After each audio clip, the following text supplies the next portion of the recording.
Olá, bom dia no nome de Jesus, mais um fim de semana aqui juntos, não? Ok, eu queria contar para vocês algumas coisas que aconteceram durante essa semana, de pessoas que procuraram a mim e a Lucy para tentar encontrar em nós algumas respostas de Deus.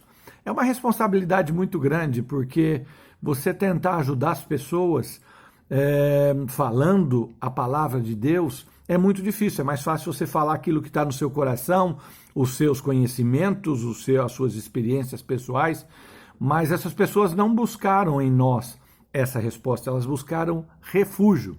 E ser refúgio é estar preparado para falar para todos aquilo que Deus gostaria de falar para essas pessoas usando aos seus servos. Então, ser refúgio é estar preparado, ser refúgio é buscar. E nós tentamos ajudar algumas pessoas falando aquilo que Jesus fala. E hoje eu resolvi trazer um resumo disso tudo, porque eu fiquei muito assustado com tudo que eu vi essa semana. Eu e a Lucy choramos junto com as pessoas e oramos junto com essas pessoas, e nós queremos trazer para vocês algumas situações. Algumas pessoas nos ligaram essa semana dizendo que elas estavam super decepcionadas. Sim, decepcionadas, porque foram vítimas de situações que as decepcionaram. Foram vítimas de situações que trouxeram decepções através de mentiras as quais elas receberam, através de desprezo que elas sofreram. E o que aconteceu com essa decepção? Essa decepção trouxe a essas pessoas que nos procuraram desânimo, tristeza, sentimento de raiva por quem as decepcionou, por quem mentiu para elas, e trouxe o pior, o distanciamento de Deus. Como ficamos tristes, como choramos com essa pessoa que nos procurou essa semana. A outra pessoa que nos procurou essa semana foi que tudo na vida dela estava amarrado, tudo não está dando certo, não está andando nada. Ou seja, problemas financeiros um atrás do outro, problemas técnicos com equipamentos domésticos, com carros, com coisas profissionais, tudo quebrando, parece que as coisas não andam para frente, e essa situação de tudo indo mal, de tudo não dando certo, trouxe desânimo de novo, trouxe cansaço e trouxe frustração. E o que acontece? Outras pessoas me ligaram com medo. Nós estamos numa época do Covid, onde ninguém sabe nada, estão todo mundo com medo, medo de tocar, medo de andar, medo de falar. E aí o que acontece? Notícias falsas, escutando muitas notícias falsas ou verdadeiras, notícias que chegam como fatos que fazem com que essas pessoas tenham medo e trazem a elas insegurança, trazem a ela uma falta de definição. E o que acontece? Junto com tudo isso, o Senhor hoje, buscando ao Senhor, o Senhor me levou a um texto de Jó, onde Jó dizia mais ou menos assim: a minha desgraça é tremenda. Se você fosse pesar a minha desgraça, seria maior do que todos. Jó disse ainda: Deus me clavou espadas nas costas e eu estou bebendo do veneno que Deus passa para mim. Ah, por que Deus não me atende? Disse Jó. Se ele me matasse, me atendesse logo, acabariam todos os meus problemas. Aí Jó disse: que esperança eu posso ter se eu já não tenho mais força? Como posso ter paciência se eu não tenho futuro? E continua Jó falando: quem poderá me ajudar agora que todos os meus recursos se foram? Eu não quero, disse Jó, palavras que sejam como ventos.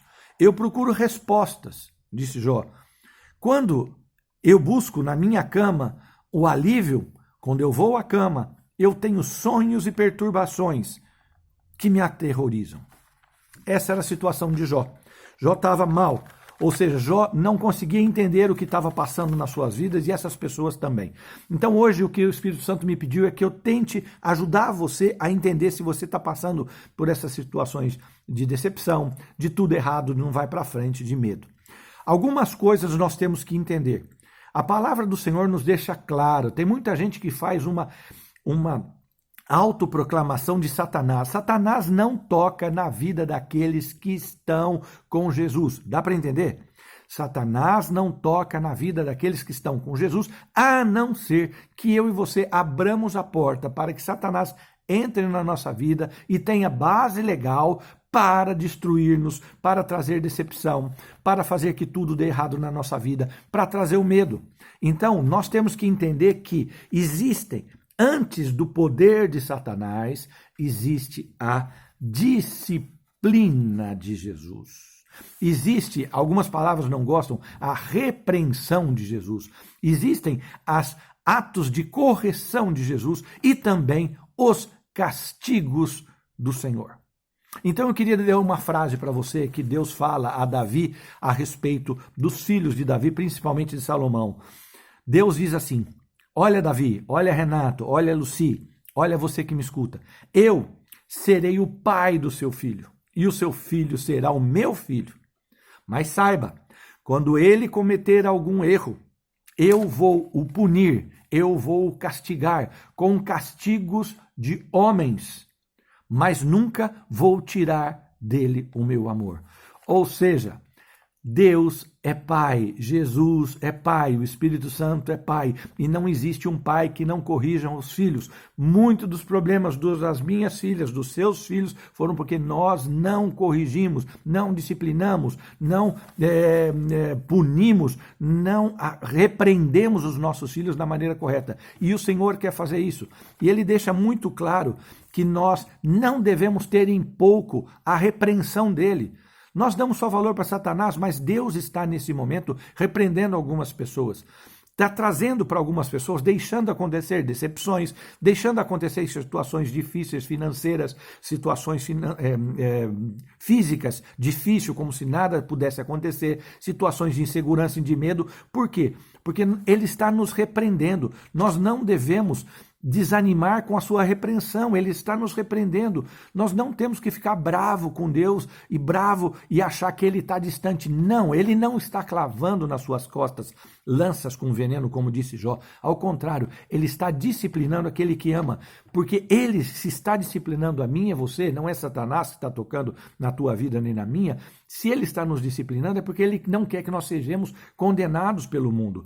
Deus corrige e disciplina quem Ele tem por filho. Deus nos tem como filho e é por isso que Ele quer nos repreender, corrigir, Ele quer nos castigar. Para quê? Para que nós tenhamos atos de justiça e nos arrependemos de termos saído da sua presença, de deixarmos de seguir os seus mandamentos.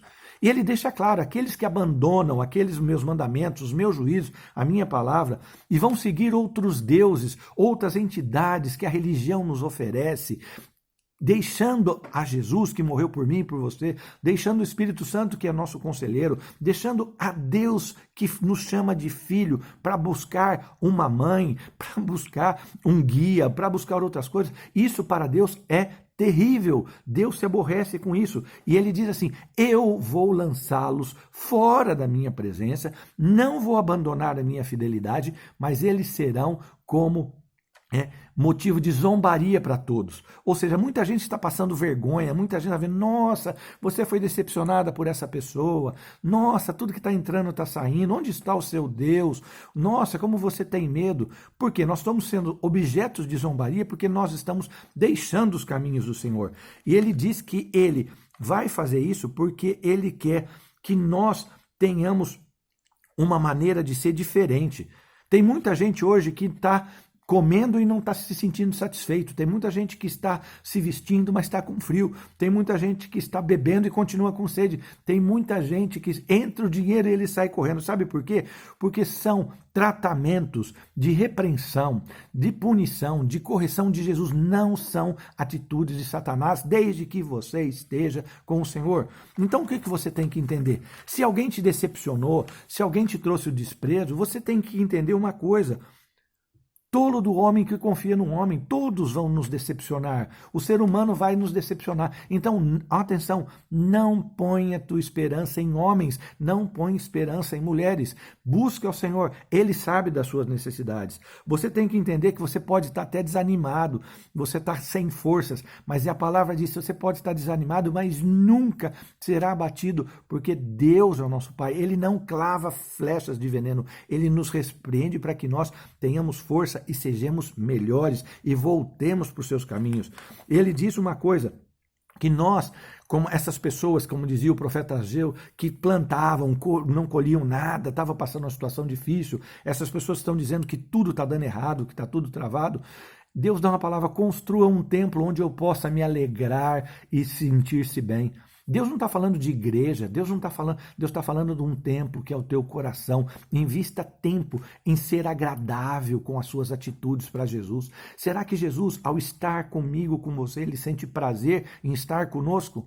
Será que Jesus está se sentindo bem? Não é Satanás, é Jesus te corrigindo, deixando com que você passe por decepção, para você falar: olha, o único que não vai me decepcionar é Jesus. Deixando com que essa situação do dinheiro entrando num lado, saindo por outro, e você achando que está tudo, que é o demônio. Não, não é um demônio. Deus está falando: volte-se a mim, ore comigo, abra o seu coração para mim, eu quero ter prazer. Então, se vai ter prazer, um templo para Jesus, você tem que tomar cuidado com as suas atitudes diárias. Talvez as suas atitudes diárias não estão agradando a Jesus. Mentira, falsidade, hipocrisia, roubo, engano. É fácil de entender a palavra, e Jesus deixa muito claro: ele quer estar conosco num lugar que nos alegra. E ele nos chama para terminar de vermezinho. Ele fala: vermezinho de Jacó, eu te sustento com a destra da minha mão. Pode vir notícias ruins de Covid, pode vir notícias ruins financeiras, pode tudo estar passando mal, mas Jesus está nos disciplinando, mas ele nunca vai abandonar a sua fidelidade sobre nós. Então, meu irmão, minha irmã, saiba, Deus repreende, castiga, policia, cuida de quem ele ama. Então, vamos entender isso de uma forma definitiva.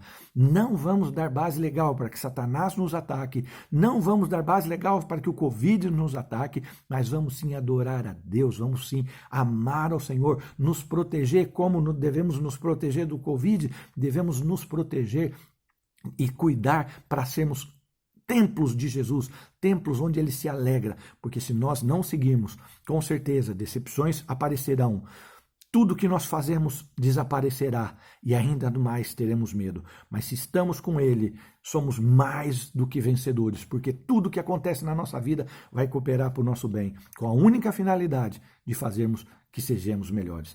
Que Deus te abençoe no nome de Jesus. Saiba, Deus está contigo. Não se aborreça com o castigo dele, mas sim, rapidamente, transforme a sua maneira de viver. Faça um templo onde ele possa se alegrar com você e com toda a sua família. Deus te abençoe no nome de Jesus. Se gostou, um likezinho, legal? Mas passa para frente, que tem muita gente precisando de refúgio. Seja você um refúgio de Jesus nessa terra e nesse tempo.